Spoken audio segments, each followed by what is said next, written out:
പൗരോഹിത്യ ശുശ്രൂഷ അവികലമായി തുടരാനും സഭയുടെ ഐക്യം കാത്തുസൂക്ഷിക്കാനും ഏകീകൃത വിശുദ്ധ കുർബാന അർപ്പണ രീതി നടപ്പാക്കണമെന്ന് എറണാകുളം അങ്കമാലി അതിരൂപതയിലെ വൈദികരോട് അഭ്യർത്ഥിച്ച് സീറോ മലബാർ സഭ മേജർ ആർച്ച് ബിഷപ്പും അതിരൂപതയുടെ ആർച്ച് ബിഷപ്പുമായ മാർ റാഫേൽ തട്ടിലും അപ്പസ്തോലിക് അഡ്മിനിസ്ട്രേറ്റർ മാർ ബോസ്കോ പുത്തൂരും. പൗരസ്ത്യ സഭകൾക്കായുള്ള വത്തിക്കാൻ കാര്യാലയ തലവൻ ക്ലൗദിയോ ഗുജറാത്തിയുടെ നിർദ്ദേശാനുസരണം അതിരൂപതയിലെ വൈദികർക്ക് മാർ തട്ടിലും മാർ പുത്തൂരും സംയുക്തമായി എഴുതിയ കത്തിലാണ് ഇക്കാര്യം വ്യക്തമാക്കുന്നത്.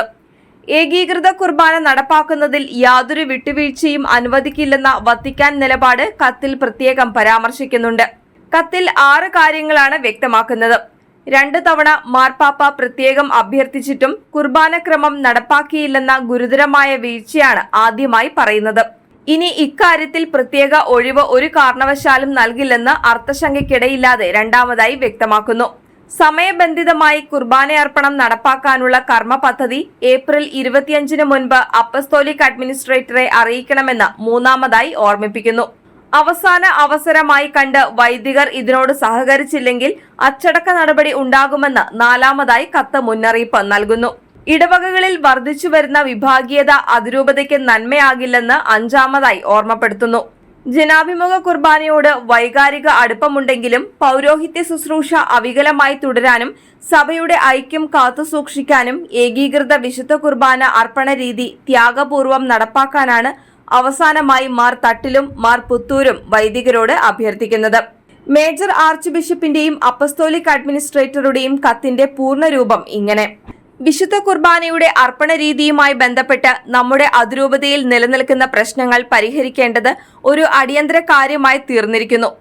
2021 നവംബർ 28 നടപ്പിലായ ഏകീകൃത വിശുദ്ധ കുർബാന ക്രമം നമ്മുടെ അതിരൂപതയിൽ ഏതാനും ചില ഇടവകകളിൽ മാത്രമേ ഇതുവരെ നടപ്പിലാക്കിയിട്ടുള്ളൂ.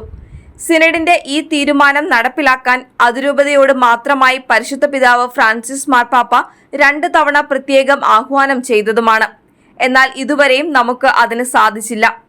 സീറോ മലബാർ സഭയുടെ ഏകീകൃത വിശുദ്ധ കുർബാന അർപ്പണ രീതി നമ്മുടെ അതിരൂപതയിലും നടപ്പിലാക്കണം എന്നതും അതിൽ നിന്ന് അതിരൂപതയ്ക്ക് പ്രത്യേക ഒഴിവ് ഒരു തരത്തിലും ലഭിക്കുകയില്ല എന്നതും നാളിതുവരെ ഇക്കാര്യത്തിൽ നടന്ന ചർച്ചകളിലും വത്തിക്കാനിൽ നിന്ന് ലഭിച്ച കത്തുകളിലും വ്യക്തമാക്കിയിട്ടുള്ള കാര്യമാണ്.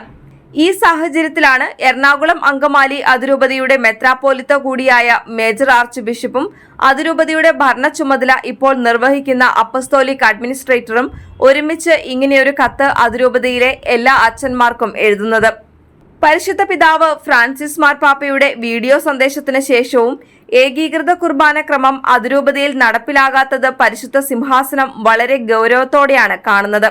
ഒരു അവസാനവട്ട ശ്രമമെന്ന നിലയിൽ അതിരൂപതയിൽ നിലനിൽക്കുന്ന പ്രത്യേക സാഹചര്യം കണക്കിലെടുത്ത് സമയബന്ധിതമായി ഏകീകൃത കുർബാന അർപ്പണ രീതി അതിരൂപതയിലെ എല്ലാ ഇടവകകളിലും നടപ്പിലാക്കാനുള്ള ഒരു കർമ്മ പദ്ധതി തയ്യാറാക്കിയാൽ അത് പരിശുദ്ധ സിംഹാസനത്തിൽ അംഗീകാരത്തിനു വേണ്ടി സമർപ്പിക്കാമെന്ന് ഞങ്ങൾ കരുതുന്നു.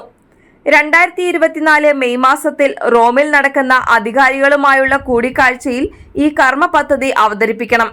അതിനായി ഏകീകൃത വിശുദ്ധ കുർബാന അർപ്പണ രീതി നടപ്പിലാക്കാനുള്ള അതിരൂപതാ വൈദികരുടെ സന്നദ്ധത വ്യക്തമാക്കുന്ന കൃത്യവും ഏറ്റവും കുറഞ്ഞ സമയത്തിനുള്ളിൽ നടപ്പിലാക്കുന്നതുമായ ഒരു പദ്ധതി തയ്യാറാക്കി 2024 ഏപ്രിൽ 25 മുൻപായി ഏൽപ്പിക്കാൻ അപ്പസ്തോലിക് അഡ്മിനിസ്ട്രേറ്ററോട് മേജർ ആർച്ച് ബിഷപ്പ് രേഖാമൂലം ആവശ്യപ്പെട്ടിട്ടുണ്ട്.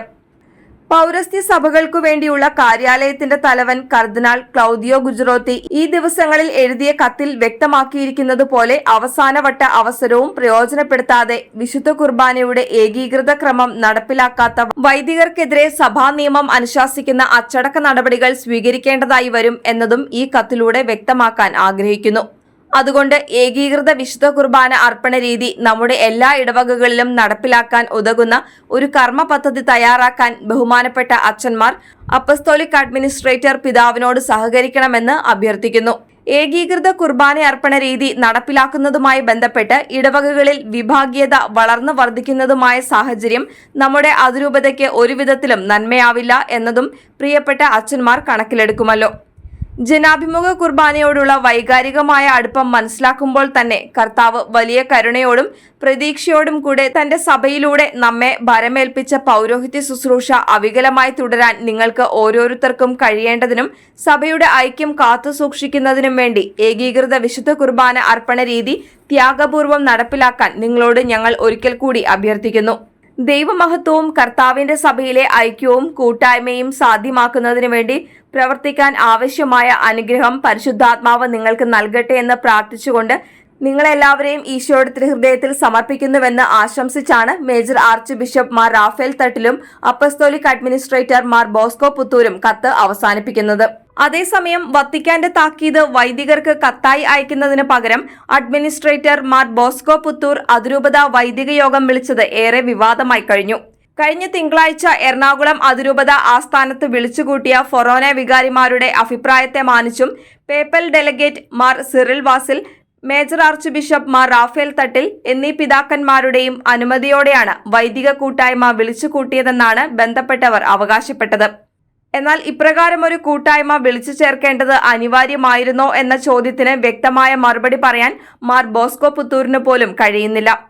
വത്തിക്കാനിൽ നിന്ന് മേജർ ആർച്ച് ബിഷപ്പിന് ലഭിച്ച കത്തിന്റെ ഉള്ളടക്കം വൈദികരെ അറിയിക്കാനായിരുന്നു യോഗമെന്ന് ബന്ധപ്പെട്ടവർ പറയുന്നുണ്ടെങ്കിലും ഇതിന്റെ ആവശ്യമില്ലായിരുന്നുവെന്ന് വത്തിക്കാൻ പോലും വിലയിരുത്തി എന്നാണ് സൂചന. മേജർ ആർച്ച് ബിഷപ്പും അപ്പസ്തോലിക് അഡ്മിനിസ്ട്രേറ്ററും സംയുക്തമായി മേൽപ്പറഞ്ഞ കത്തിന്റെ ഉള്ളടക്കവുമായി ബന്ധപ്പെട്ട് ഓർമ്മപ്പെടുത്തൽ കത്തായി തയ്യാറാക്കി ഫൊറോന വികാരിമാരെ ഏൽപ്പിക്കുക എന്നതായിരുന്നു ലക്ഷ്യം. ആ ലക്ഷ്യത്തെ തന്ത്രപൂർവ്വം മറികടക്കാൻ ഫൊറോന വികാരിമാർ തങ്ങളുടെ കീഴിലുള്ള പള്ളികളിലെ വൈദികരെ വിളിച്ചുകൂട്ടി കത്ത് കൈമാറാനുള്ള ഉത്തരവാദിത്തത്തിൽ നിന്ന് ഒഴിഞ്ഞു. വൈദിക കൂട്ടായ്മ വിളിച്ചുകൂട്ടി അഡ്മിനിസ്ട്രേറ്റർ തന്നെ അച്ഛന്മാരെ വിവരങ്ങൾ അറിയിച്ച് കത്ത് കൈമാറിയാൽ മതിയെന്ന് ആവശ്യപ്പെടുകയാണ് ഉണ്ടായത്. ഈ കുതന്ത്രത്തിൽ കുടുങ്ങിയാണ് പ്രോട്ടോസിഞ്ചലൂസിനെ കൊണ്ട് പ്രസ്ബിറ്റേറിയം വിളിച്ചുകൂട്ടുവാനുള്ള ക്ഷണക്കത്ത് എല്ലാവർക്കും അയക്കാൻ ഇടയായത്.